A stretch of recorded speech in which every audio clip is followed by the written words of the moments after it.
Well, it's 8:49 now, and it's a Monday, which means we welcome electronic gadget guru Steve Macris. Good morning, Steve. Good morning. This is not a cooking class, as some people might think. I thought we were going to be Although doing we have some today. kitchen accessories here today. All right, we'll get to that in just a second. We are going to talk about mice, and you've got some very interesting gizmos with you today.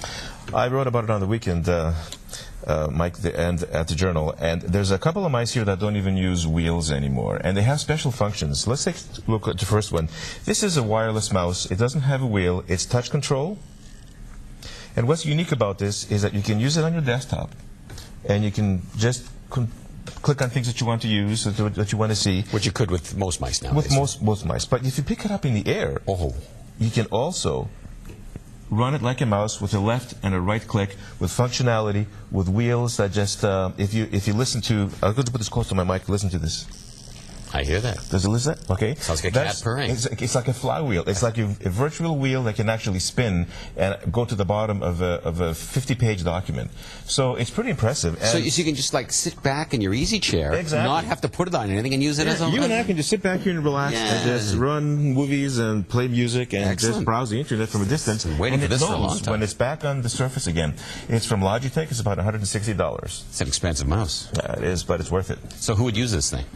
I think anybody that wants to not just simply get stuck on the desk. Sometimes you're tired, you want to sit back a little bit, you have your laptop on your, while you're watching TV, you could just simply just point it out even from 2 or 3 feet away. I mean, we're stuck with the concept of having to put the mouse on the desk.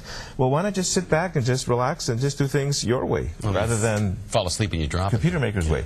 Well, that's another story. Anyway, so we've got the big bowl here. We mentioned that it's not for cooking, but it is for cleaning. It is. This is another wheel-less mouse from Belkin.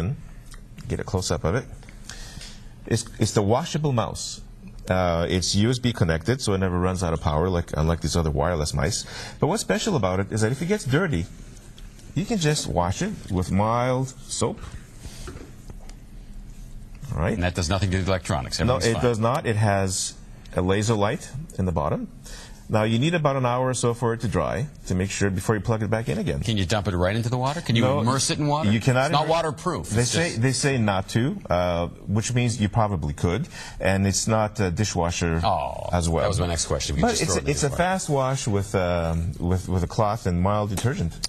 Now, you're bringing up some very interesting innovations, like for that first mouse where you just sit back, you don't even need a table anymore. Yeah, does this lead us to believe that maybe someday we will not use a mouse at all? Well, you know, on TV you watch the sci-fi shows where people are talking to computer do this, computer do that. I think we always will have a manual connection with the things we do most of the time. So I think mice, like real rodents, are going to be here for a long, long time, Mike. Okay. Right. If you'd like any more information on the latest developments in the techno field, this is the man to talk to or read. You can check out his blog by heading to stevoid.wordpress.com. And, of course, you can also catch Steve's column in the Edmonton Journal. It's busy drying off that mouse now. I am. I want to use it. All right. When we return, a final...